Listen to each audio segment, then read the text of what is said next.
out to Heavy Bag Boxing. It's the one and only Blair the Flair. Woo! What's up, everyone? It's Nico Ali Walsh. I'm here with Heavy Boxing TV. That's the spot. Yo, what's up? It's your boy Zach, Super Duo, 6-time champion of the world. I'm giving a big shout out to my home team, Heavy Bag TV. You heard? Keep it live. This is Showtime Sean Porter, and you are watching Heavy Bag Boxing. What's up, man? It's the amazing Keyshawn Davis. Shouts out Heavy Bag Boxing TV, man. Y'all lit out here. Keep doing y'all thing. Teach your man how to squabble.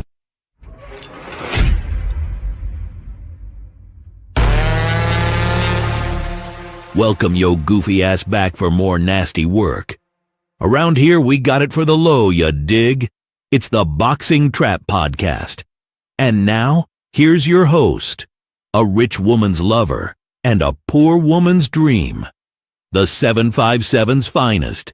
Give it up for Big Tio and the leader of the casual congregation, Las Vegas Rob.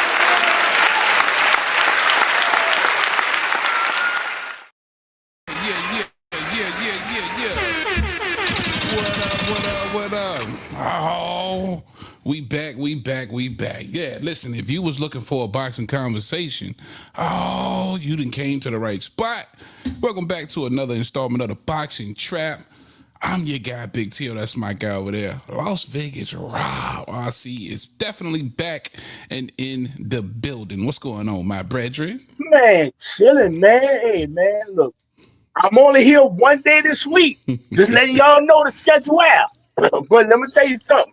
It's going to be, in the words of Don Cornelius, a stone yes. Yes. You heard me? Absolutely. Now, if you're first time checking us out, please make sure you at least hit the like button. Subscribe so you can get in the comments section. Absolutely. We appreciate that love. And if you don't mind, if you're a regular here, share this video on one of your social media platforms. I appreciate that love. Shout out to Kick too. We are streaming on Kick. All right, man. It's that time. Boxing talk time. We're going to dive right into this thing. Hot topics.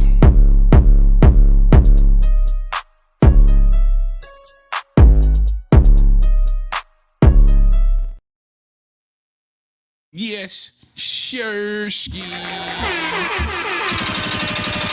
All right. Tyson Fury comes out and he had some few choice words for the old fellas. The return of Mayweather and Pacquiao. Listen, a lot of casuals, and Rob, I know you can attest to that. Extremely excited about this one. And for Tyson Fury, his remarks, he says, listen, these guys are nearly 50. Is it for the right reasons? Probably not. People can pretend all they want. Oh, I'm rich. But if you're that rich and secure, you wouldn't want to fight at 50 years old. And that's a fact straight out of the mouth of Tyson Fury.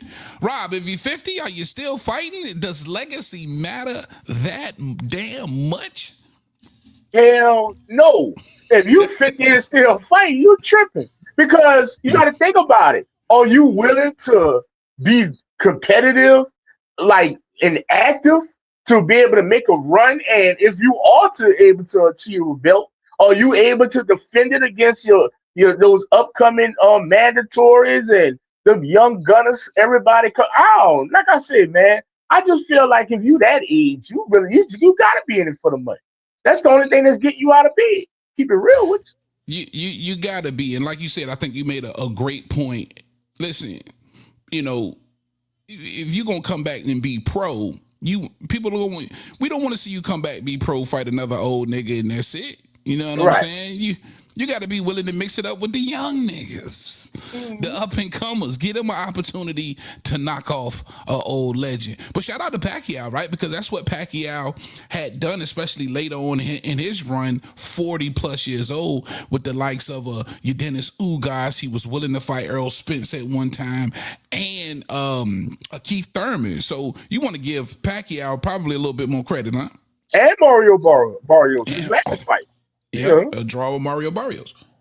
Right. But yeah, you definitely got to give Pacquiao his credit, man. Like I said, he's just not in there just for the glitz and the glamour. Now, he is getting his money now. Let's not get it twisted.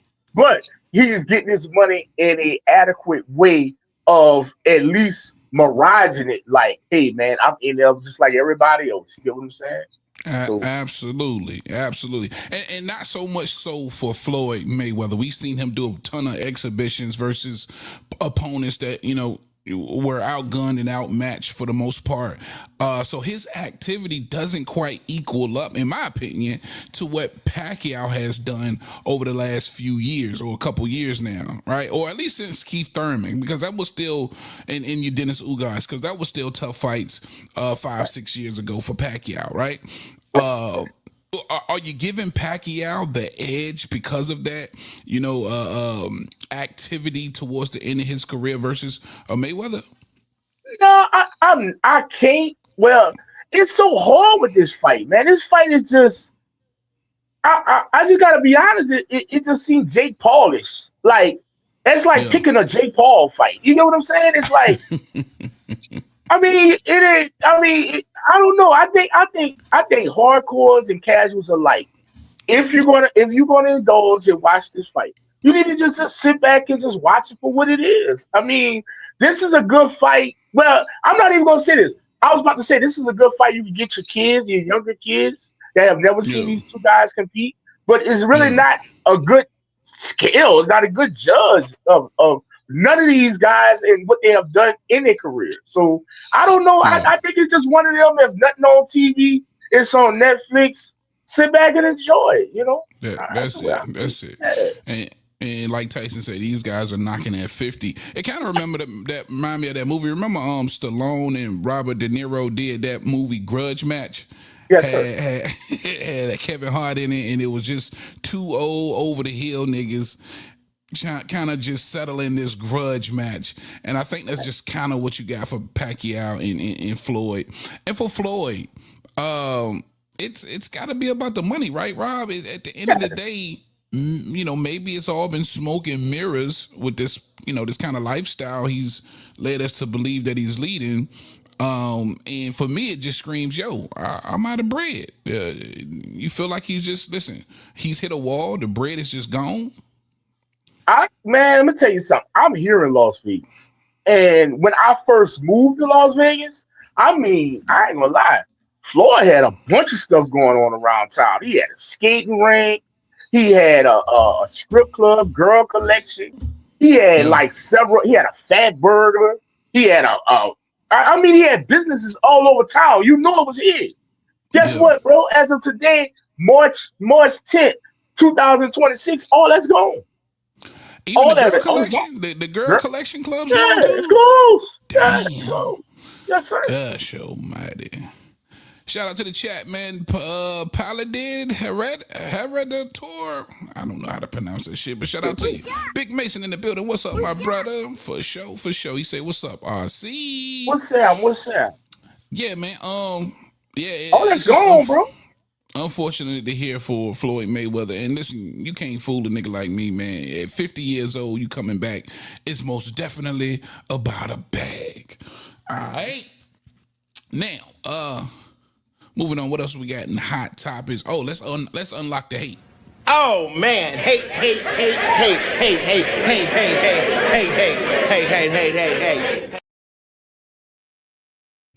Oh, yeah. Lamont Roach, William Zepeda. We talked about it last week. The WBC had ordered it. And, of course, it's for the vacant WBC 135 scrap. Hey, WBA. I mean, WBC. Did I say WBA? No, it is the WBA. You said WBC is WBA. No, this one's for the WBC. Lamont Roach and Zepeda. Zepeda. Oh, sir. They going for the WBA, Wait. Lucas Body. They got two vacant belts at 35. You right, brother. Damn. 35. Whoa. My bad. Go ahead. I'm sorry. Yeah. And they got the thoughts of Shakur Stevenson, whose belt it belonged to. Now, of course, a little bit of controversy behind him stripping Shakur Stevenson. He had choice words for the WBC sanctioning body. But now it's going to either it's up for grabs, of course, for Lamont Roach and William Zepeda. And Shakur had this to say, listen, I'm leaning towards Lamont Roach because of his in-the-pocket punch selection, and I think he's a good fighter. And for Shakur Stevenson to kind of have that feedback and not kind of be salty about it, because, again, they're asking about a potential fight between two guys who's going for his belt, right? I see if that was you'd probably be a little bit salty, huh? Man, I ain't tripping about that bullshit. Because guess what? Whoever win, I can beat both of them. And then number two, that bullshit going to purse bid any goddamn week. Ain't nobody about it. Man, let me tell you something. If you think Louis the Coopers is going to go to Al Hammond's bedside while he's sick to try to get A-OK to bid on that, you're tripping. Yeah, that shit going to purse bid, man. Shout out to Pro Box. Oh, my bad. Somebody, whoever going to get it. Hey, bro, it is what it is. Man, if I'm Shakur, I'm taking that attitude. Man, I don't give a damn about that. I'm going to come get it later. Oh, I kind of hope Pro Box do get it. That would be huge for Pro Box TV. Is going no front. Oh, diabolical hate. You man. are No. I'm about to tell you why it's not hate. Because Lamont Roach is running his promotional company through Pro Box. Yeah, so he got a good relationship with Pro Box. It only makes sense. You know what I'm saying? That's their guy. That's the face of Pro Box. Yeah. Lamont Roach for sure. Yeah. So we definitely could see Lamont Roach and William Zepeda on YouTube, man. Pro Box TV. Shout out Pro Box TV, man. Shout out Pro Box, man. Orlando, Florida, stand up. Shit. But then when you look at this fight, though, and like I said before when we announced it last week, I think it's a really, really good matchup. And I do believe Lamont Roach, given what he was able to do versus Tank in a pit bull, deserves a shot at one of these 35 titles. But when you look at this matchup, do you like the matchup itself? I mean, I don't want to speak on it because I know better. This has been ordered, and I'm hearing Oscar going in a different direction with Zepeda. So, I mean, just for conversational wise, I think it's a high matchup. I mean, I see Zepeda flooding them with a flurry of punches. I mean. Oh, well, yeah, you know he coming to throw a ton of punches. But when you say Oscar going a different direction with Zepeda, what do you mean? Right. He want to get on the undercard of Canelo in September. Oh, that ring card. I don't know if that's a ring card or a Riyadh card. When Canelo comes back against I think it's Riyadh card. Yeah, that'll be in Riyadh season. But another thing I've been hearing about that too, with all of the stuff going on with Iran and stuff like that, I don't know if nothing going down in Riyadh. They pumped the brakes on Riyadh, bro. So I don't even know. So I mean, we gonna see where Canelo gonna land at in September. You get what I'm saying? According to the Orange Man Trump, the war should only last a few weeks. So we gonna see. You know how that politics bullshit go. Yeah, but it makes sense to try and get Zepeda that kind of exposure on the Canelo undercard, and it'll be just that much bigger if he can have the WBC scrap along with it. If he can defeat Lamont Roach, I like Lamont Roach in this fight. Listen, what he showed us, man, what he showed us against Tank and Pitbull, two fights. He showed you on draw. But you could arguably say he won those, man. And you can arguably say Barrios won his last two, too. You're a damn lie. Oh, the draws? Yeah, I said the same thing. Yeah, them draws, yeah. Warranted. Warranted. Bruh, y'all need to stop. Bruh, a draw is a draw. That means you wasn't bad enough to lose, and you wasn't good enough to win. Of course, a draw is a draw, but you're going to still have the matter of public opinion. It's a lot of people who just thought Lamont Roach won these fights. A lot of people like, who, Tio? Show me these people. Man, please. Bro, they've been I don't know everywhere. who the fuck you talking about. Shout out to the chat. If you thought Lamont Roach won those fights between Tank Davis and Pitbull, let us know in the chat. Oh man, my man, GMT Slick 50 is in the building. What up, my brother? Shout out to Slick. For the show. But Big hey, Mason man, already said he beat Tank for sure. He man, beat Tank I'm coming from the casual congregation, and amongst our contingent, nah. I mean, come on, bro. Like, Of you know, course, I understand. You know, them tank fans gonna stand up no, for him. that means we're pit bull fans. We're not pit bull fans. But guess what? We feel like you didn't beat pit bull either. Gosh almighty. Come on, dog. Tough cookies, Bruh, boy. you got Tough to cookies. win in this world. Bruh, it ain't no coming up short. Let me tell you something. If you call a light bill place and say, oh, yeah, my light bill $200, but I only got $190. You know what the people gonna tell you? You're short. So real quick, then watch this chat. Check this out.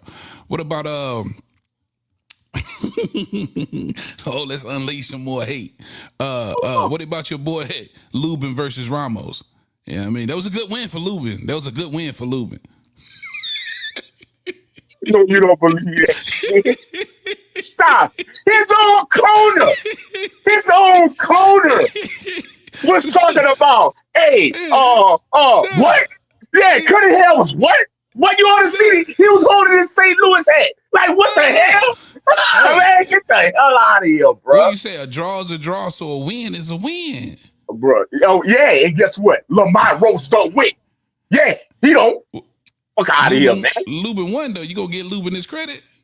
Man, let me tell you something. Shout out to Lubin. Shout out to Lubin. Oh, let me hear this. Yeah, I've been waiting on this. Go ahead. Finish your But statement. guess what, Lubin? See what I'm saying? You got what you deserve. As we look at hindsight, is 2020. You got what you deserved as you move forward.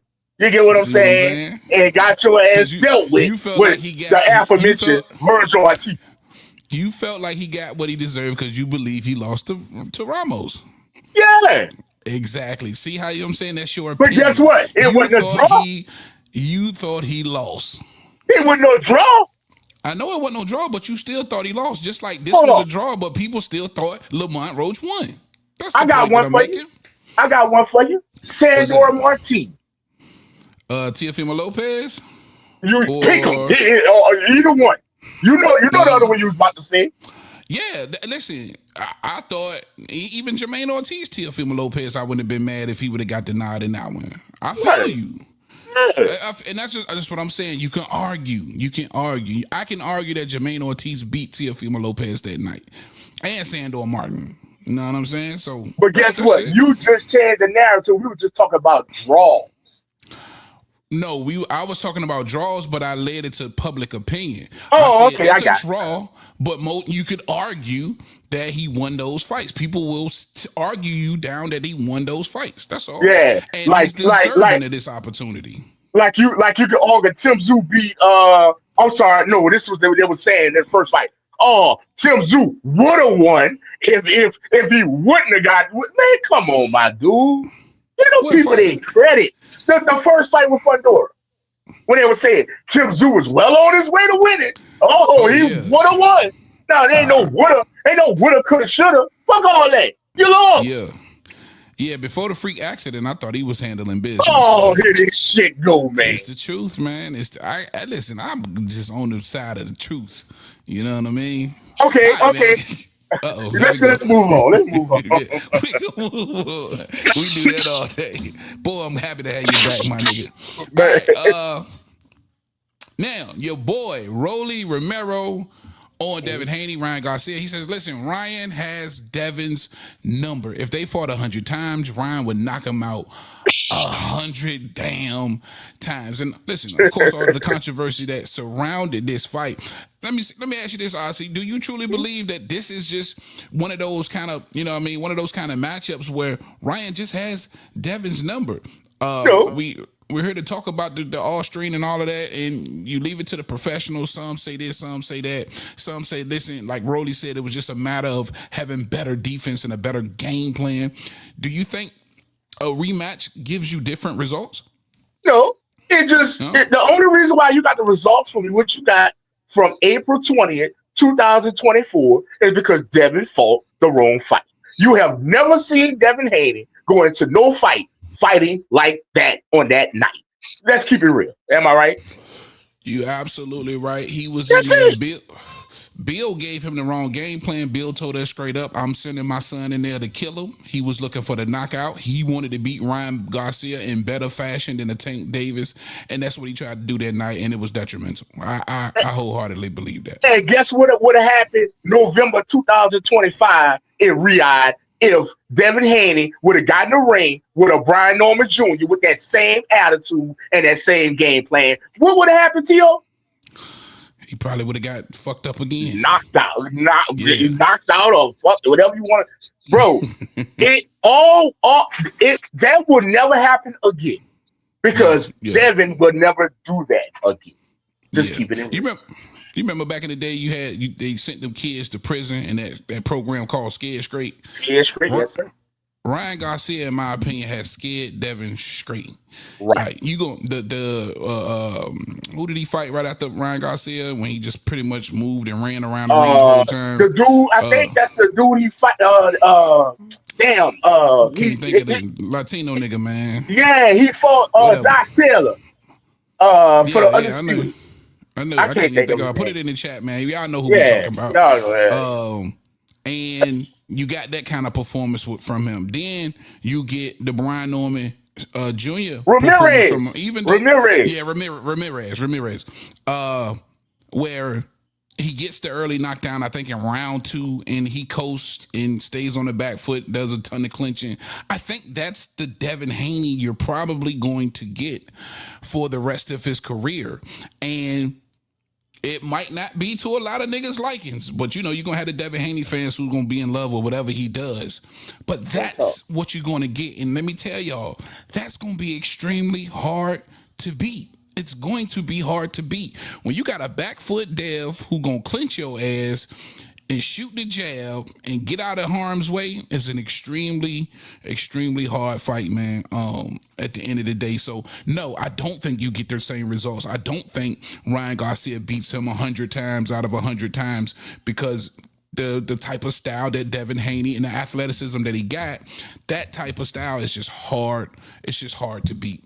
You agree with that, Rob? You kind of think Devin right now is just scared straight, right? Where you're never going to get that kind of pocket presence and willing to bang and make it an exciting fight? That's what I had let it out with. You would never see that Devin Haney again. We had it from another fighter, Shakur Stevenson. Shakur Stevenson got in there and tried to mix it up in there. And what Shakur said in that post presser, oh man, y'all probably will never see that again. I ain't doing that no more. You talking about coming up to Zapata fight? The Zapata fight, yeah. I ain't doing that no more. You know what I'm saying? I hope y'all happy. Bro, it just, they know. I believe in nothing wrong with putting your toe in the water. But guess what? It's too hot or it's too cold. Guess what? I'm gonna stay over here on this side of the pool where I can swim and walk around and chill. I'm not going on the deep side. You feel what I'm saying? And that's what it is. And guess what? The boxing fans are going to have to appreciate and going to have to get used to with these two fighters, being Shakur Stevenson, Devin Haney, a couple of other fighters that I've yet to name, that they're going to stay in their pocket. It is what it is. Yeah. Either love it or hate it. Yeah. Love it or hate it. But one thing's for sure, two things for damn certain, it's going to be hard to beat. You know what I mean? You got to get somebody in there that really know how to cut off the ring and apply pressure and make this guy fight. But then that could be to your own detriment. So shit, man, it's tough. All right, man, we're going to keep the train rolling, moving forward. And I want to hear from you guys also in the chat when it comes to this one. Mike Tyson lists his favorite fighters as of right now. And he listed 5 fighters, and we're going to hear from Mike real quick. But in the chat, if you got 5 guys that you can point out right now that you really like, and I'll get you to answer this in a second as well, put that little list in the chat. If it's 5 guys, and it's hard to do because I sat back and I was like, damn, 5 guys that I just really like in the sport of boxing right now, where if they're fighting, I'm most definitely watching, I'm engaged, and you know, I just like these guys. Let's listen from Mike Tyson himself. I like Stevenson, you know, I like Keyshawn Davis. I like Crawford. I like Inoue, the Japanese guy, I like him. What's the oldest Cholo brother? Cholo? Jamal and Jamel, the twins. Yeah. The middleweight's a real good fight. All right, that was Mike Tyson. Let you know. Listen, man, he's a Shakur Stevenson fan. Keyshawn Inoue. He likes the Charlo brothers or Jamal Charlo. And that was hard for me. Rob, let me ask you, if you can, off the top of your head, think of just 5 names in the sport of boxing right now in its current state that you're like, hey, man, I just like these guys. These guys are good. Oh, hell yeah. Let me start with number 1, being El Maestro, the Master. David Benavidez. That's my number 1. My number 2, who just fought last week, Emmanuel Navarrete. You get what I'm saying? I love watching him fight. Number 3, I gotta go with let me go a little lighter with a new way. I love watching the new way fight. I'm gonna throw a female in here. Shout out to Gabriella Fundora, who fights this Saturday night. I throw Fundora, Gabriella Fundora in the number 4, and you said 5, right? Yo, man, I gotta go ahead with a damn brother. Casual, friendly, throwing them feds. KC, worth the shit. And look, we gonna touch on that fight week. I'm gonna bust y'all head. Y'all wonder why Fedora always fighting the inside? He can't go to the outside because he can't see. But I fucks with him. Tyrant Inferno, the best boxer alive to the best boxer retired. Oh my God. Finishing Keith Urban ass quickly. Y'all better tune in for that fight week. Y'all better tune in. I'm going in all week with PBC. Come to Vegas in 2 weeks. Did you Straight the fuck up. Fundora is the best boxer alive since the best boxer retired. Oh, the Tyrant Inferno. Niggas will pack you all the way up. Think about it. Hold on. And I'm going to be one more second. Let's go through his laundry list. He sent a motherfucker to the goddamn plastic surgeon. Shout out to Erica Lubin. He sent a motherfucker to the ambulance. Shout out to Tim Zoo. He fought Tim Zoo again. He made that motherfucker quit. Shout out to Roberto the Brand. No mas. No more. You fucking with Fundora? You trying to tell me you ain't fucking with Fundora? Yeah, I fucks with Fundora. Yeah, absolutely. Fundora will punish your ass. I can dig it, man. I ain't mad at it, bro. You're on the clock. You're on the clock. Count your fucking days, Keith. Y'all tune in for that fight week coming up in 2 weeks.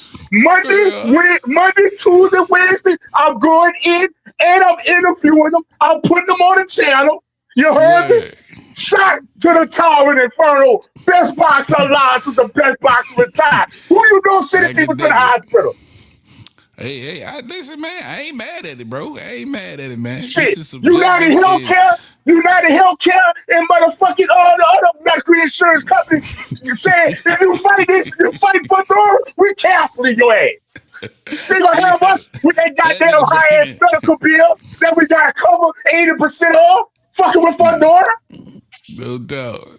Shit, Shout out to the Tyrant Inferno. Shout out to United Healthcare. I'm gonna go. And I've been saying this for years. My favorite guy to watch is David Benavidez for sure. Everybody knows that. I'm also gonna go, of course, Keyshawn Davis. I'm gonna go Boots Ennis. I'm gonna go Virgil Ortiz, and I'm gonna go Brian Norman Jr. That'll be my 5. Those are the guys that I really, really enjoy and appreciate watching these days. Let's go to the chat real quick, man. See if we got some in the chat. Shout out Slick 50 in the chat. He say Atama, Atang, Mason. I like that. Shakur, Opataya, and Key. That's 6. That's a dope joint. Damn, Mason definitely my honorable mention. Shout out to Slick on that. Abdullah Mason definitely my honorable mention. He say Usyk, Stevenson, Crawford, Benavidez, and Boots. I was gonna say Crawford, but he retired. You know what I'm saying? But for sure, I ain't mad at that list. Mason in the chat say, talk that shit, RC. Shelton in the chat, he say, Opataya, Benavidez, Better BF, Gary Antoine, and Mason. Man, there's some tough, dope lists, man, for the show. For sure. Shout out to Gary Antoine Russell. He's gonna give you the hardest 6 rounds you ever gonna fucking. Shout out to Antoine.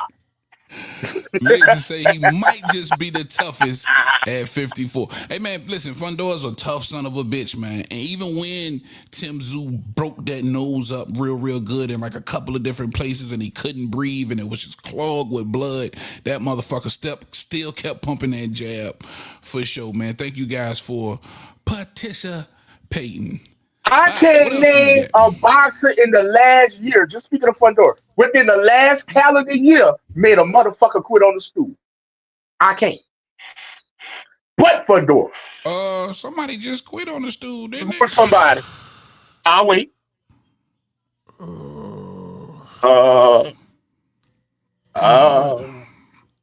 It's gonna come to me. It's gonna come. I'm telling you, somebody just quit on the stool. Fundora, the only one. I can't think, man. It'll come to me. I bet you can't. But we moving on. Oh, God. Who the fuck? I can't think. All right, let me see. No, I can't think of it right now. All right, what we got? Oh, Opataya. So Opataya gets emotional, man. And this is his response to, of course, the IBF stripping him of that title. Let's give a listen to what he had to say. You know, I broke my jaw for this belt. You know, I fucking couldn't eat for 4 months. Spent time away from my family. I missed my nan's funeral. You know, she was in... You know, they don't see the sacrifices we've got to make for this shit. And then just to have a decision, we're going to strip him, it hurts, you know? Like, they don't know the shit that I've got to go through, but, you know, we're here. We live by decisions, and we're fucking ready for the next one.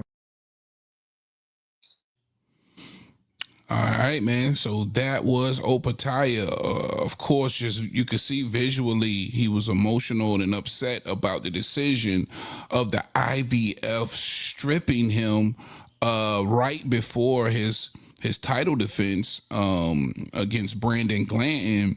And he says, listen, they just don't know what we sacrificed to do this. And you could see Opataya is one of those, you know, old school fighters. He's 30, 31 years old now. He's been raised on those sanctioned and body belts. This is something that means a lot to him, which it does for a lot of fighters because of all of the tradition and everything that comes behind in history, that rich history that comes behind those belts. I see your initial reaction when you see something like this, man, and your boy just get emotional about it. I'm going to say it like this on my microphone. In the 2026 Best Actor Award for Hurt Boxer, award goes to Sha Opataya. Let me tell you something. Yeah. You knew they was taking your shit. You got with that goddamn man here in Las Vegas over there off of Borrego at 215. Bruh, stop the bullshit. You ain't had no problem. All you had to do, brother, is tell him, I don't want the funny looking black belt with the Z on it. I don't want it. I don't want it. That's all you had to say. But you didn't. You didn't. Guess what? What? Well, Ozzy, you got to understand, this is what Zuffa brung to Opataya to sign him. And he said it on several occasions now that the fact he would be able to unify the titles is what got them over the finish line. This was important to him. He said it after he beat Brandon Glanton in the post-ring interview as well. His mission before he even goes up to heavyweight was to unify the titles. And now that dream of being undisputed has just been ripped from him. Can I ask you a question, Mr. T.O.? Yeah, sure, absolutely. Have you ever been lied to? Oh, yeah, several times. Hold on. Can you remember the first time you ever been lied to? Nah, I probably can't. And guess what? Ja ought to forget this one. Because I'm going to tell you something. You fucking with Dana White, it's one of many. You son of a bitch. Keep it moving. Here's the thing. According to the IBF, which they were on board, they sanctioned this fight, right? And they pulled out at the last minute. It was a respect thing. They feel like Zuffa is just doing and kind of going along to get along in order to, have these fighters. And the respect wasn't there from IBF. Now, this is according to the IBF. They said they felt disrespected, how the IBF title was handled, how it was presented, the whole shebang, right? And they are looking to have that same kind of respect across the board that they've grown used to and accustomed to. So who do you point the finger at in this position, in this situation, right? Are you pointed at the IBF saying, man, that was some bullshit. You already sanctioned it. You already took your sanctioning fees. You supposed to let this happen? Or you pointing the finger at Zuffa like, listen, show the kind of respect like we used to, that they're used to getting for these prestigious, trophies, these sanctioning bodies, these belts. Right? Which way does the pendulum swing? I mean, it's like this. Let's be honest. Well, let me say this. The IBF being disrespected. Depending on how the IBF look at it, I don't really know how the IBF look at it, but depending on how the IBF look at it, let's be honest, Tio, they were disrespected. You get what I'm saying? Yeah, absolutely. And I'm about to tell you how. Okay, if anyone got young children, maybe 16, 17, and they find a car, they want the car so bad, and you stay in a real good neighborhood with an HOA and all that. But this car that they done brought here for $500 is leaking all and making all kind of noise. Windshield wiper, window busted. One window don't go up. It don't start. It starts sometimes. And gotta add water to it. Always gotta pop the hood before you leave out. Let me tell you something, T.O. When you go out into your beautiful driveway and you see that car, what is you gonna tell one of your young expiring driving child about where you want that car put at in your driveway next to the beautiful vehicles you have out there? You said, where would I want it put at? Yeah. I want to put it in the damn. I don't understand what you're saying. Like, would you want the piece of shit in front of your house? That's what I'm asking. I mean, if it's my boy's vehicle, yeah. If it's his car. What IBS says, don't put that piece of shit next to us. You get what I'm saying? It's making us look bad. You get what I'm saying? And let me tell you something. Let me tell you how fly Dana was. It's not all Dana fault, but I'm going to say this. He took that nice shining belt with that Z on it, and he put it smack down in the middle of the goddamn box. Let me tell you something. That's disrespectful to say a fucking lease. It was. God knows it was. I have no problem with the IBF.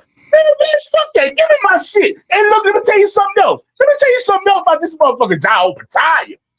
Not only is he carrying the shit to the weigh-in after he was stripped, I was there after the fight he holding the motherfucking IBF championship belt. I'm like, bro, who gets fired and wear the goddamn uniform the next day?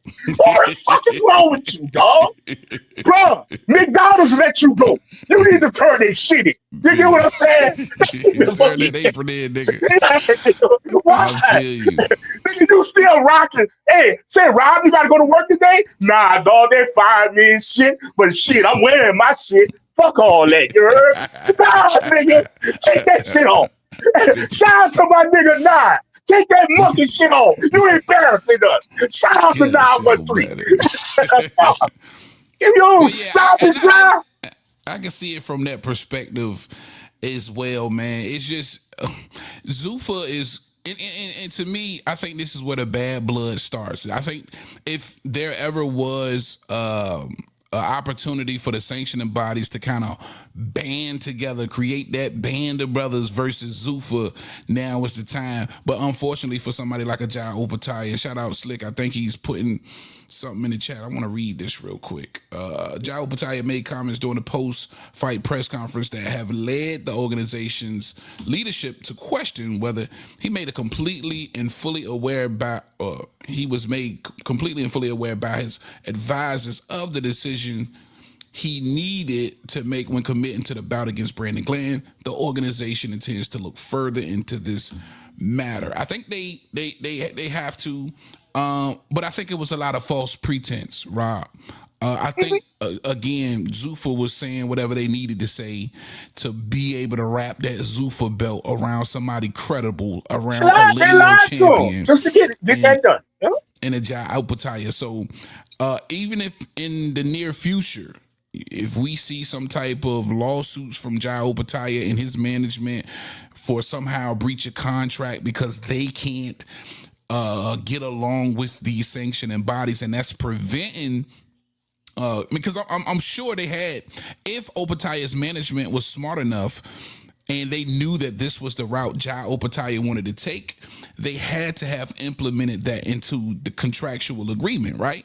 Somewhere in that contract is going to say, yo, the only reason why we signing this contract is because Opataya. No, fuck all that. No, I can't control the sanctioning body, dog. You can't put that shit in no contract with me. I cannot control it. I don't work with them fucking people. I can put a Zuffa belt on you, but I can't control that shit with the people. But if it's contractual, that's on you. But what I'm saying is, I cannot put no contract guaranteeing that I work along with this one. Bro, I can't control the people and their decisions. You know what I'm saying? That's all. Bro, listen to me. If your ass want to do IBF, God bless you. Good fucking night.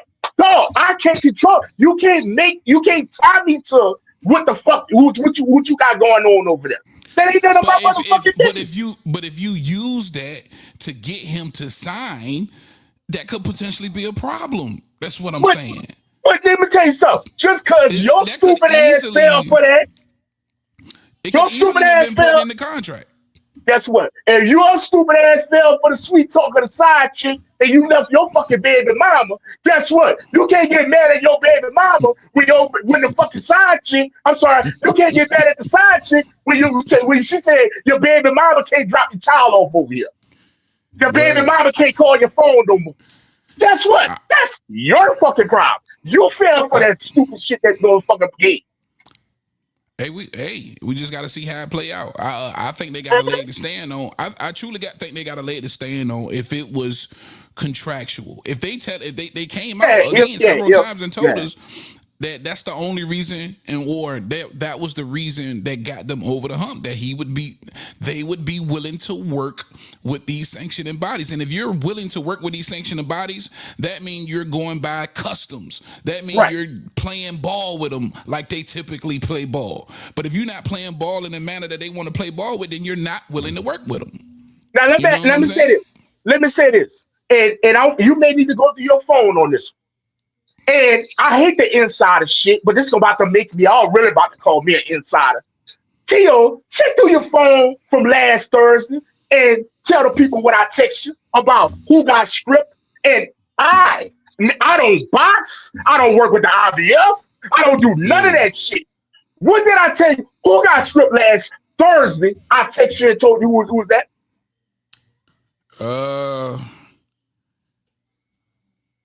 You might want to get the jump on it. The IBF is scripting Jai Opataya. And if Rob knew that Thursday, Josh should have knew that shit Tuesday. You try to tell me Rob, a motherfucker on a Trap House podcast with Tio, no more than your ass? I know that. I fucking know that. Because guess what? Our fucking fuse need to be up here. You know what I'm saying? You know what? If I know more than Jai Opataya, I need Tio to motherfucking email Netflix and get us a spot on one of their podcast spots. Fuck that. You know what I'm saying? True. But it could have been in limbo, right? Where you got the news that they were scripting them, but they was like, all right, well, maybe we can work something out. We can do something, right? And then the day of the presser and the weigh and all that shit came, and Dana them didn't make an effort to show the type of respect. Hell no. Nice try, Tio. Hand clap. Hand clap. Guess what? You know how I know that's bullshit? Because he been knew he was stripped, and he still walked out there Sunday with them people shit. You been knew you was stripped, son. No. I'm not going with that. You carry them people shit any fucking way. Guess what, John? You've been fired. If you want your last check, turn the people uniform in. Stop crying. No, you can't talk to the other manager. No, you can't call corporate. You're not getting the motherfucking job back. You out of there, son. Bye, son. Peace out. Gosh. Oh, all right, man. Definitely want to know y'all's thoughts on Opa Taya in the chat. If you have some, we got to move on. We still got a lot. Let's go. I got one day this week. Yeah, and I definitely want to get a lot of this shit in here. All right, check this out, man. For those of you who don't know, it also appears that Zuffa Boxing made a run at Anthony Joshua. Check this shit out. This one. So, wow. Anthony Joshua was contacted about leaving Matchroom, and apparently gets this message and immediately shows Eddie, and shows him this, kind of laughs it off, and seems that he's picking Matchroom's side. Now, Paul, you work with AJ. So you work with AJ a lot. Yeah, AJ's character based, and you know how Eddie is, and Eddie and AJ have a really, really tight bond. Yeah. Does this surprise you at all that Anthony would stay loyal? No, not at all, actually. But as a matter of fact, they were able to do the coup with Conor Benn, so they figure, you know what, let's try our hand at somebody else that Eddie is. Well, Dana said it after the last show. He goes, I'm signing everybody. All right. Dana White takes a run at Anthony Joshua, and CA said it best, and that's what I can remember. And shout out to you. I see you sent me the clip where Dana just kind of goes off on everybody, and he says that he's trying to sign everybody. And I can't imagine for the life of me he comes up short or trying to shortchange somebody like a Anthony Joshua with some pocket change. That had to be a strong offer to go after somebody like a Anthony Joshua. Now, when you look at this strategy, of course, from Dana White, does it make a ton of sense to go after somebody like an Anthony Joshua too, especially having the success with Conor Benn? Man, shout out to Dana. If you try to go after Anthony Joshua, I'll ride up to 215 into the Rango and go sit in the damn basketball gym. Oh, my bad. The warehouse. Oh, my bad. The Apex. And sit over there on a Sunday and look at him like I just see John over time. Not a problem with me. I mean, shit. Shout out to AJ. If you want to go fight in a 750 seat area, I was gonna say it like that. It's all good with me. I'll sit there and watch her ass. It ain't gonna cost me nothing. Yeah, right. Oh shit, my guy in the chat. Shout out Dante Boxing and Talk. What up, man? Punch Talk is in the building. What up? What's up? Absolutely, man. Listen, if I'm Dana White, man, I'm just taking the gat and I'm just shooting. Blah, blah, blah, blah, blah. Yeah. I'm taking everybody out. Get it to me. Oh yeah. I'm gonna let the clip go and sign anybody I can to get that goddamn Zuffa belt. Bring them all. Bring them to Vegas, baby. Guess what? I don't be doing nothing on Sunday afternoon. It took me about eight minutes to get down there. And parking was free. It was a lot of plenty of parking. I mean, I loved it. It was cool. Only thing I didn't like, they ain't got no damn signal. All your phones they got probably one bar. But I mean, he could approve that and get them some concessions in that bitch. Oh, we all good. You know what I'm saying? It's all great. Absolutely. And real quick, let me take a second just to say, if you're in here watching this, man, please slap that like button, man. If you haven't already, subscribe to the channel. We got 99-cent memberships, man. If you want to support the show for only $1 a month, support the show. And RC, please let them know if they are bag hitter members for $4.99 a month, they will be in line to receive free tickets to what venues in Las Vegas? It's really most of the auto venues that are the MGM resorts, which is the Michelob Ultra Arena, T-Mobile Arena, MGM Grand Arena.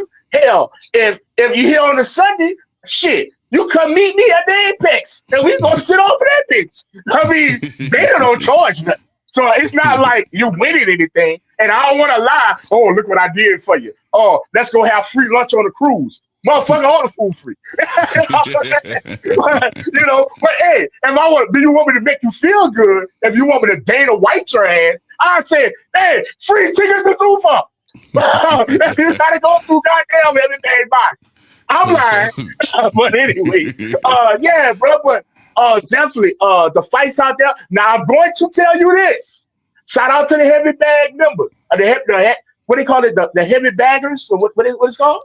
We got the bagsters and then we got the bag hitters.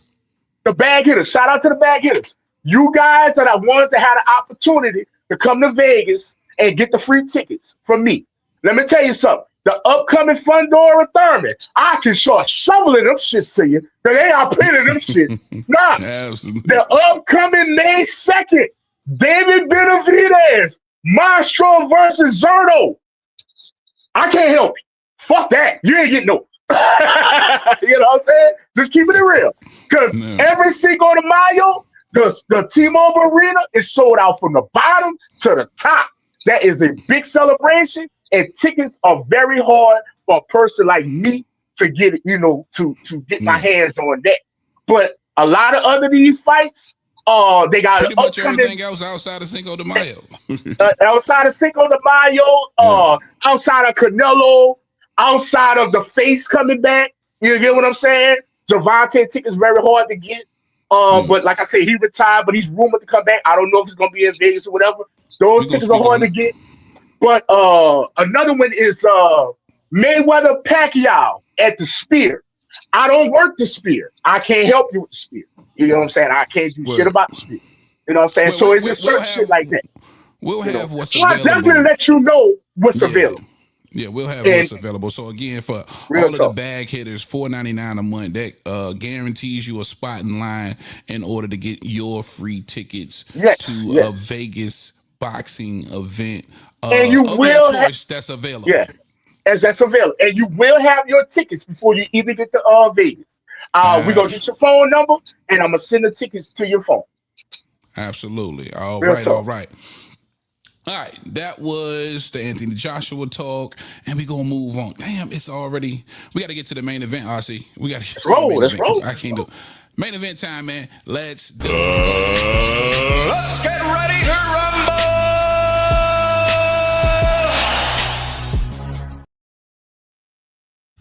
Yeah, man. I'll be having so much fun with my brother RC up here, man. Time just be flying, man. Sound like Janet Jackson. Time fly. Yeah. All right, let's get to Funny it. How time fly. Maybe a three-parter in the main event. Yo, boy. Like you said, rumored to be returning Javante Tank Davis and Cruz. Now, officially, according to several reputable sources, in talks for the rematch at 140 pounds, a weight division that Tank Davis said he would never go up to. He fought Mario Barrios, was able to knock him out at the time. I think he was the WBA interim champion at the time. Extremely impressive win, in my opinion, from Tank Davis at the time. And now in a fight where you could argue, for a lot of, Latino and Mexican fans, argue that Tank came up short versus a Pitbull Cruz. Not to me. I thought it was a definitive win, even one-handed after about the fifth or sixth round. I still thought Tank Davis was able to do enough to outbox the heavy-handed hook master in Aesop Pitbull Cruz. RC, when you see this, and this is the rematch, the fight that Tank comes back to, your initial reaction. I'm holding off excitement with that because I know he got a court date, March 23rd, 24th, 20-something in Miami, where it's rumored that his case against the incident that happened at the Gentleman's Club in Miami, where he allegedly had kidnapped the girl and beat her and all that, is going to be dropped. So I'm just going to hold off and see how that court case go before I give any kind of credence to this because it could be happening, but what they're doing is they in anticipation, which is heavy rumor that case gonna get dropped. So we shall see. And I know Heavy was saying they got visual evidence, they got them on tape, bro. Hey, bro. Hey, justice is blind.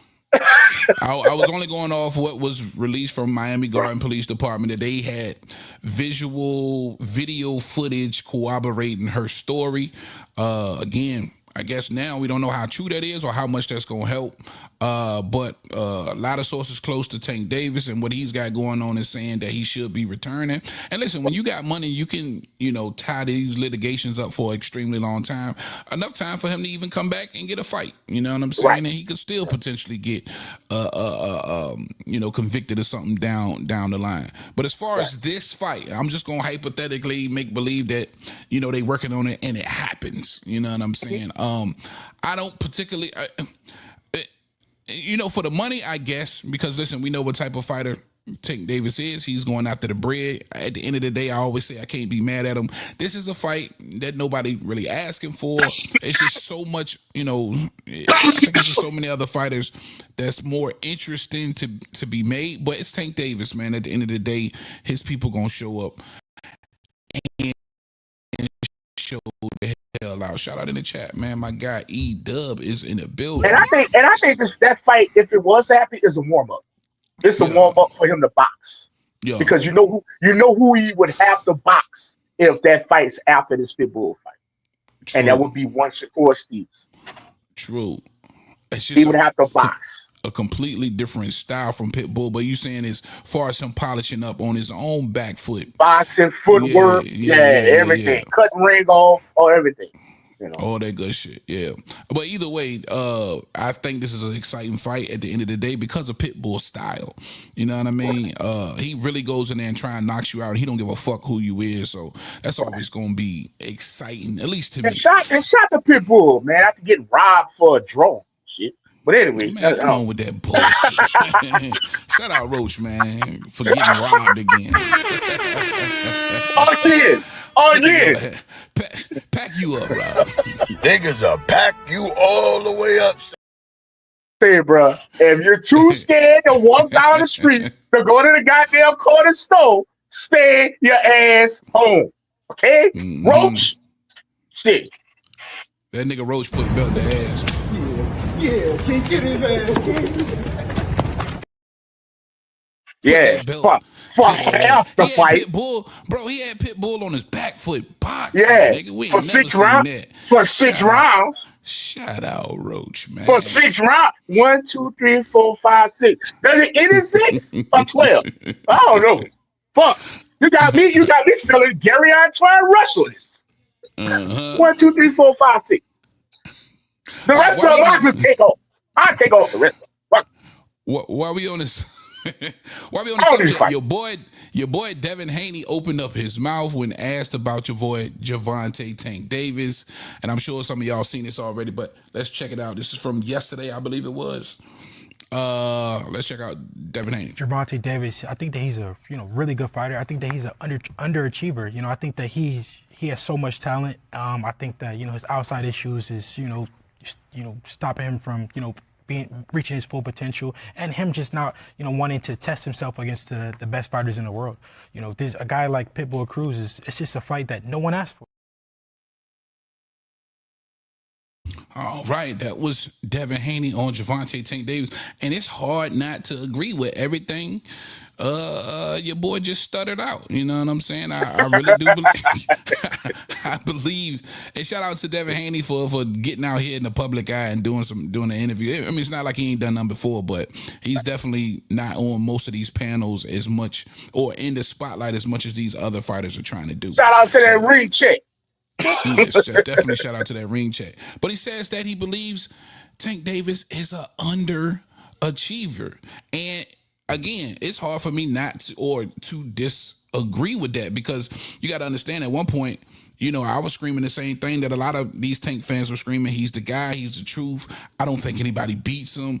And then you fast forward from, 2017, 2018 to 2026.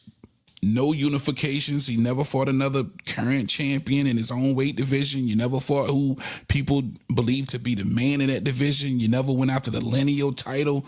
It's just so many things you could say about the career of Tank Davis and how for a lot of us when it comes to legacy, it's been stagnant.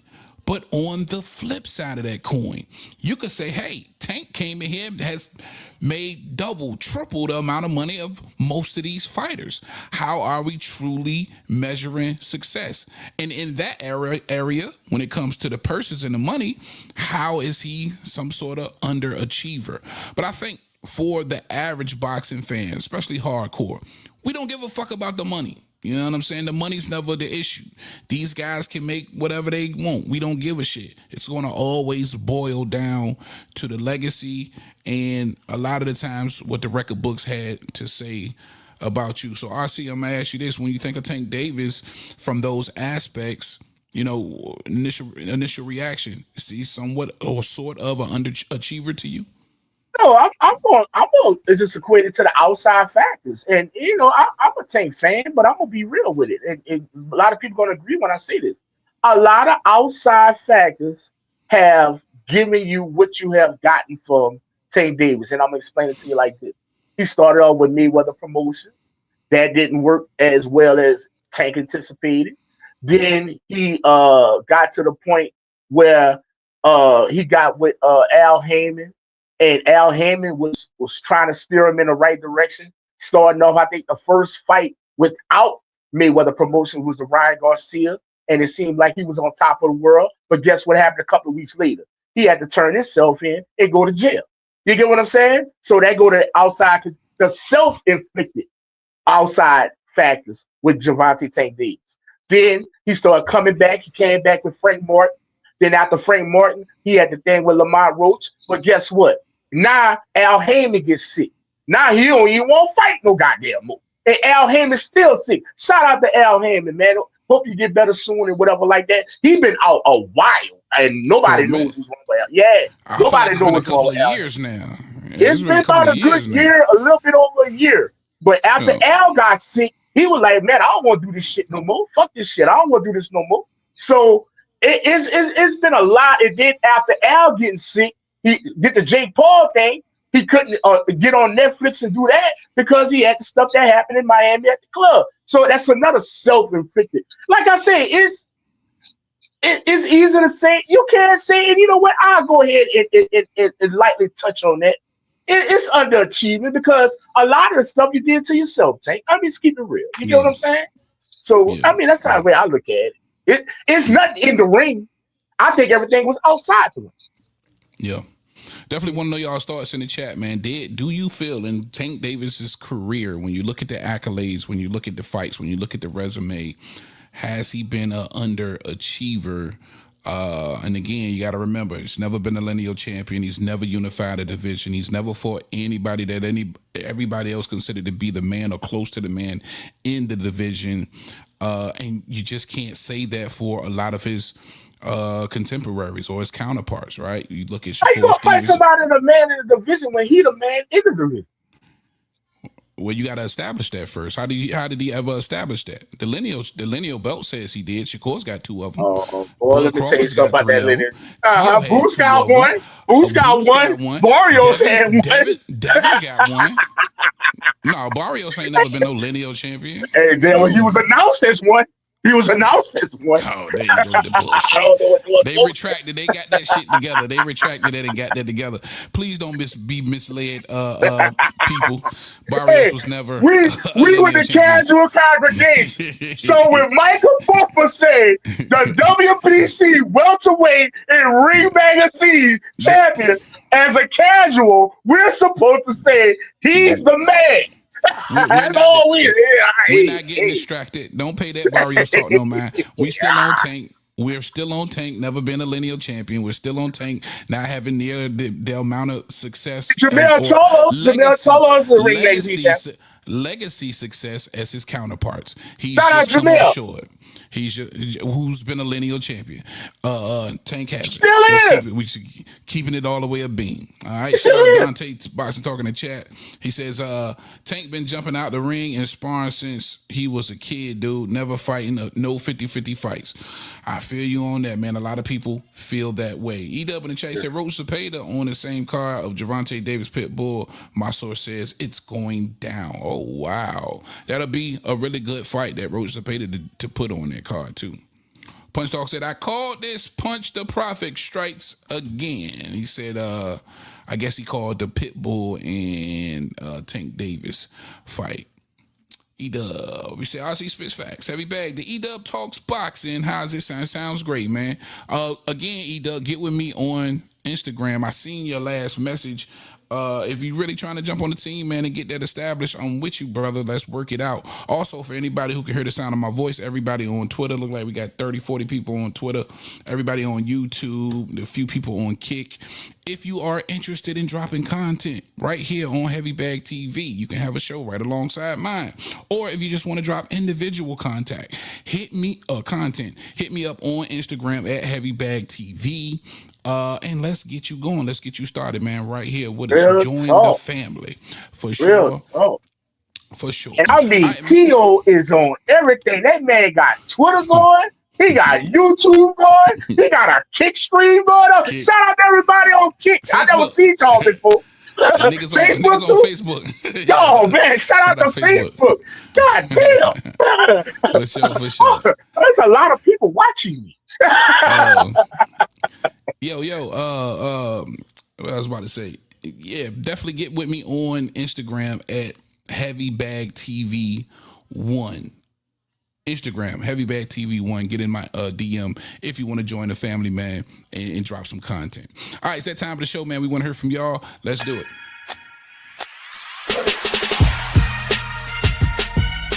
Next caller. What up? Yeah.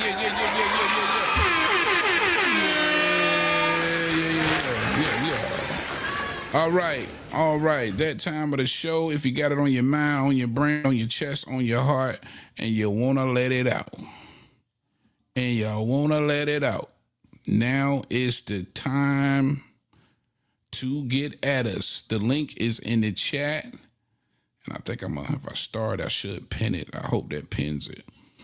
But the link is in the chat. Yes. If you maybe got a question for us, you ain't got to turn on your camera. We know you're ugly. It's all good. But if you want to talk to us, if you want to get up here, if you got some questions or you got something you want to get on your chest, or you don't agree with something we said, now is the time. Also, while we're in the main event, I wanted to give the update on my guy, Brian Norman Jr. It appears he's got a new trainer. Now, initially, I think the reports was he would be working with Derek James out of Texas. And I initially said I just didn't think that was a great fit, especially with the kind of style he had trouble with a Devin Haney. And now it appears he's got a new trainer. Let's check out here what Brian Norman had to say. First thing first, this is Ronnie Shields we talking about. This is the legend. This is the great. This is the guy that helped Pernell Whitaker, Vandy Holyfield, my hometown guy, Vernon Ford. So, of course, that off the rip, you got two red boys. Look at us. You touch us, we're going to turn red quick.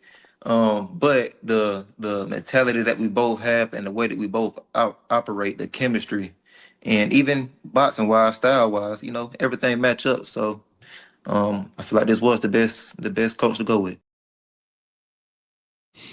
All right, that was Brian Norman Jr. We got another. So he went from Dallas to Houston. Shout out to him. Yeah, basically. We got another sound bite from him about Devin Haney, but the new trainer Ronnie Shields, which I do believe is a better fit, and of course we all know about the loss of Devin Haney, which made him reevaluate his team, and having his father, who had gotten him to this point, reevaluating that situation and removing him as head coach. And now comes in Ronnie Shields. I see initial reaction to that. Ronnie Shields now the new head coach for Brian Norman Jr. Bro, I just heard of this maybe 8 seconds ago when you said I didn't even know. Dog, shout out to fucking Brian Norman Jr. Hey, bro, Hey, word having in Vegas, you about to get up with Tiger Johnson. You heard me? So, you know what I'm saying? So we gonna just. I ain't got no comment, bro. Like I said, I just found out 10 seconds ago. I mean, I'm just as casual as fuck with Roddy Shield. I know he messed with Cholo. I know he messed with Cholo. I don't know which one. But one of them. No, the oldest one. The oldest one, Jamal. But no, didn't Jamal start messing with Roy Jones? No. Oh, Jamal. I know he went out there to Florida. When he fought Cornflake. It's Jermell. Ronnie Shields, because after Derrick James, it was Ronnie Shields for Jermell, if I'm not mistaken. I don't know, bro. Hey, bro. Shout out to the boy. I don't know, and now he getting linked to Ryan Garcia. There's talk about him potentially having a fight with Ryan Garcia, but of course, they had to ask him about Devin Haney, and this is what he had to say. Devin Haney's still active. I'm still active. Matter of fact, he's still at 147 at that. So why won't that door open up again? Yeah, I was gonna say, is that something you definitely want to run back again? Most definitely. You think I'm just gonna let that happen and just going about my business? Boy, no. Watch out now. And that's why it's so easy to like Brian Norman, man. Bro be keeping it a bean. Yeah, you know who he remind me of? What's that? Brian Norman Jr. You know who he remind me of? Who? not leaving well enough alone. Motherfucking Tim Zoo. Oh man, leave that man alone. What's wrong with you, dog? You can't compare that nigga, man. Tim Zoo done been knocked out twice. This man ain't never get knocked out. This nigga ain't never been knocked out, man. What are you talking about? See, you nasty. What I'm just saying, man. Nasty work. Niggas will pack you all the way up. Hey, if you want to run a rematch, I don't know if Turkey gonna pay for it. I don't know.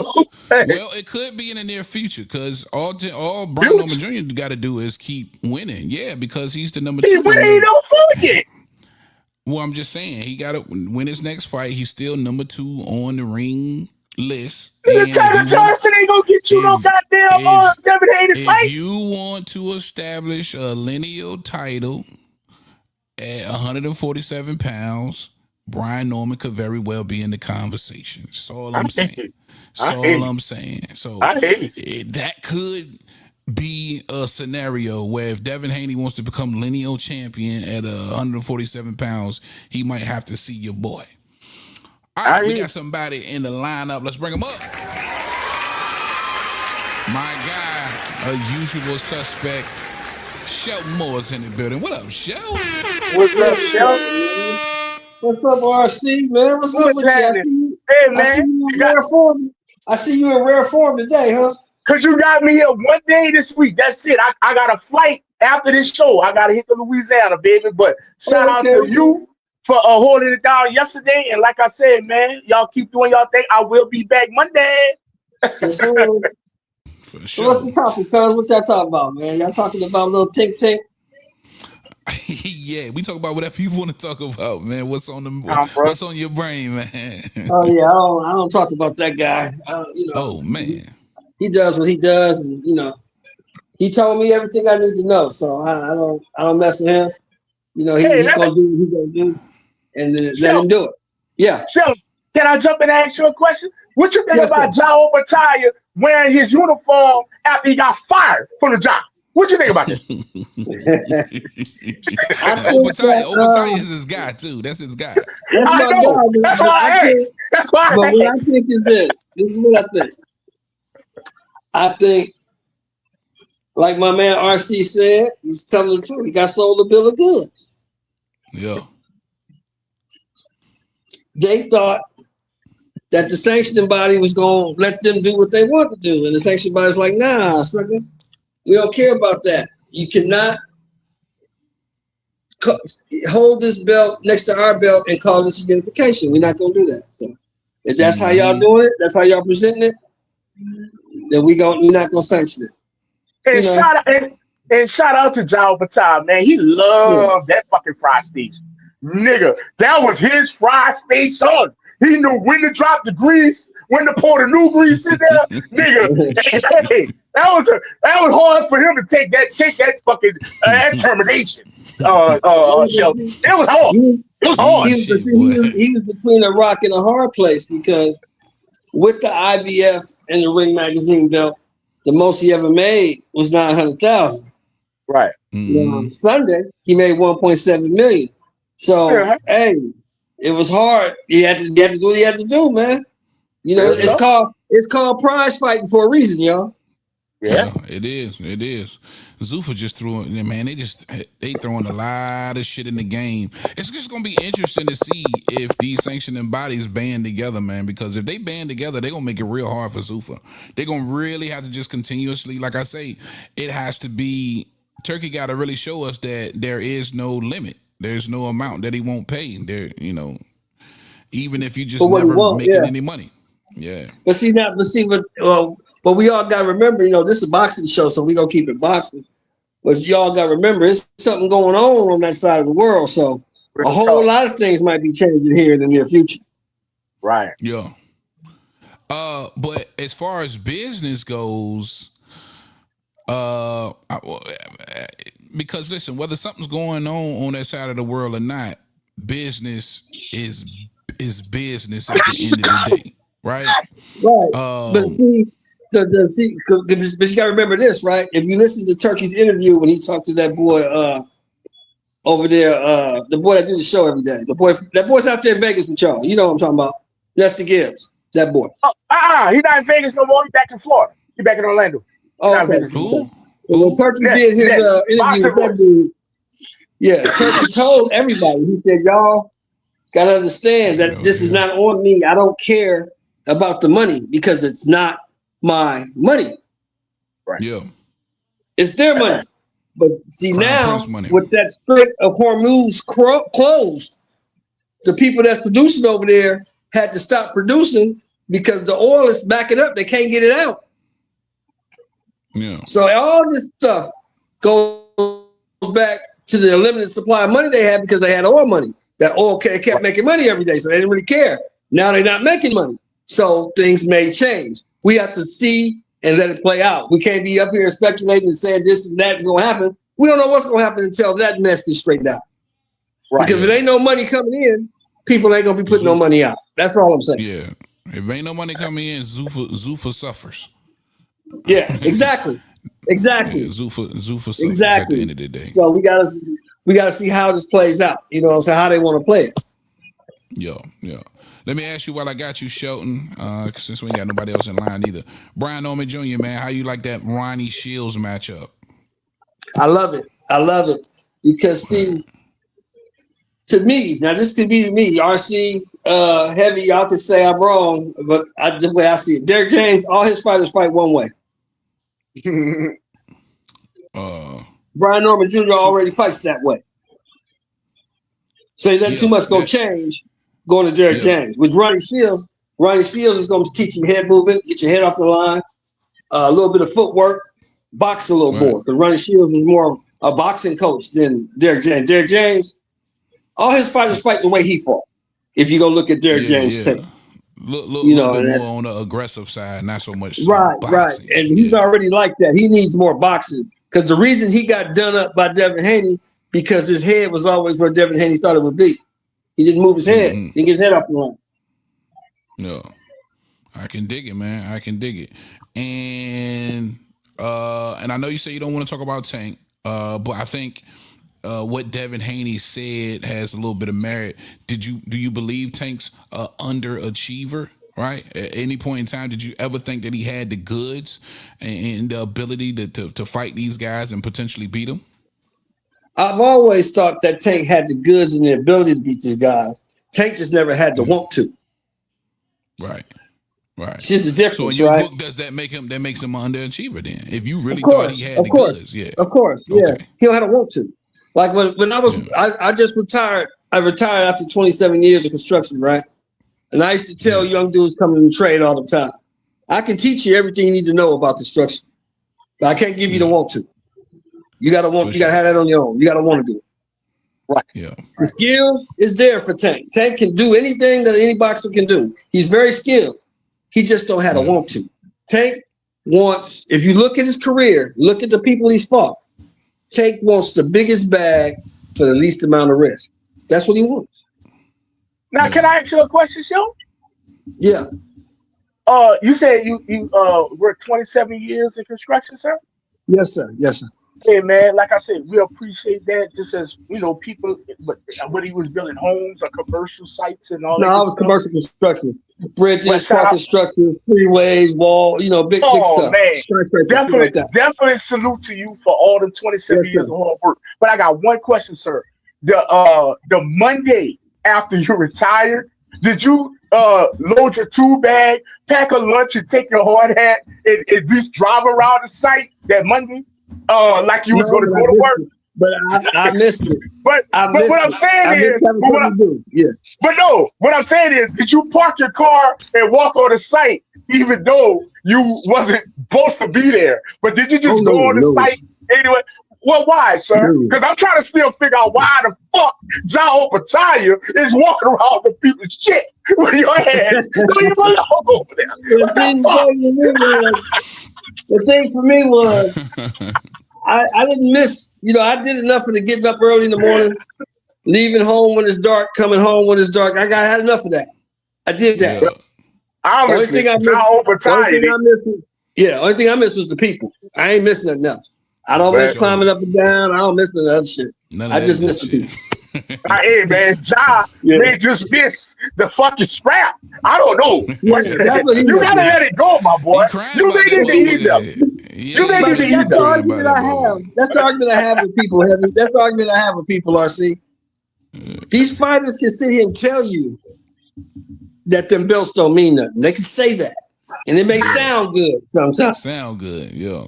But the reality is, if you don't want that belt, then what are you doing it for? Right. Absolutely.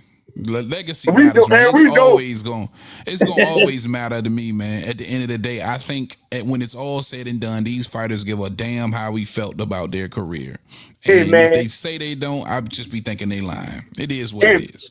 Hey, man, let me say it like this. We know that boy love that belt, and some of my southern accent about to come out. That boy went to crying behind that belt. He started crying. Did you hear what he said, RC? You hear what he said, RC? He said, I broke my jaw in 2 places for this belt. I couldn't eat for 4 months. I missed my grandmother's funeral for this belt. Yeah, facts. I love this That shit belt. matter. That shit matters. All right, fellas, we're going to wrap it up, man. E-Dub in the chat, he said he's got a boxing trivia question for the panel. Where was boxing first introduced as an organized sport? England. E-Dub, why you want to come with some shit? Yeah, I know it was England. Man. It was like, Jolly old England. 16th, 17th century type shit. That shit way, I think 1700s. England. Yeah. Jolly old England. Fact check, but make sure you fact check us on that shit. Yeah. Long time ago though, man. That was a European, organized European sport. They brought it over here. Yeah, they when they came on them boats over here, they brought it with them. Matter of fact, not too long after, or before, boxing got established. Not too long before they came on over this way. Yeah. All right, Shelton, man. We appreciate you joining us again, man. Hey, thank y'all, man. Thank y'all, man. What's today? Today's Tuesday. You be here tomorrow. Yeah. I guess we got to talk about Kenneth Sims and Barbosa, bro. I guess we got to talk about it. For sure. We will, man. You know we will. Hey, if you got time tomorrow, man, shit, you can come join me again since I mess with you, man. You know you my guy, bro. You my guy, bro. Man, I appreciate that love, Shelton, man. All right, I'm gonna see you tomorrow, big dog. All right, man. All right, see. Yes, man, another one for the books, man. I appreciate you being here today, man. It's always a blast. Yes. Go ahead and take us home, big dog. Hey, man, like I said, man, shout out to all the people, man, heavy on so many damn platforms. I can't name them all. But all y'all, you get what I'm saying? And like I said, man, shout out to everybody that's watching boxing this weekend. Like you said, the aforementioned Barbosa and Kenneth Sims getting down sagging, and on the undercard of that fight is Gabriella Fundora. Miss Undisputed herself is going to be getting down. And we're going to talk about all that on Monday when I get back. But until this, man, y'all tune in tomorrow. Check out Heavy, and he going to have a whole crowd of people filling in. And let me tell you something, it's going down. You get what I'm saying? So we out of here, bro. And I see all y'all next week. You heard me? For sure. For sure. Definitely want to say thank you to everybody for joining us for another episode of the Boxing Trap. Shout out to the chat, man. Slick was here today. Thank you, brother Dante Boxing Talk. E-Dub Show was here, of course. Blaze, Big Mason. I know he done fell asleep. All of the new people. Ad Solo, I didn't catch you, but thank you. Daughter of the Monster God. Thank you for being here, man. All right, man, that's it for me and RC. We up out of here, man. Hold on. We up out of here, man. Peace, y'all.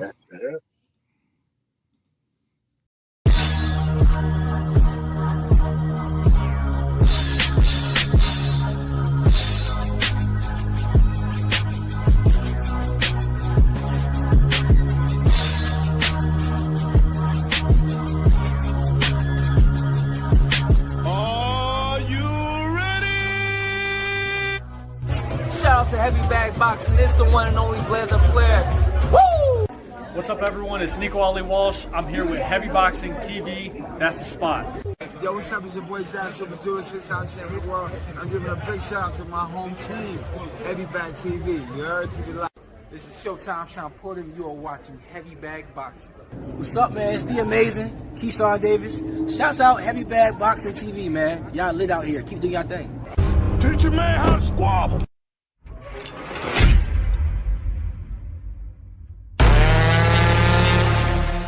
Welcome yo goofy ass back for more nasty work.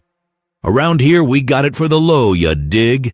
It's the Boxing Trap Podcast. And now, here's your host, a rich woman's lover and a poor woman's dream. The 757's finest. Give it up for Big Tio and the leader of the casual congregation, Las Vegas Rob.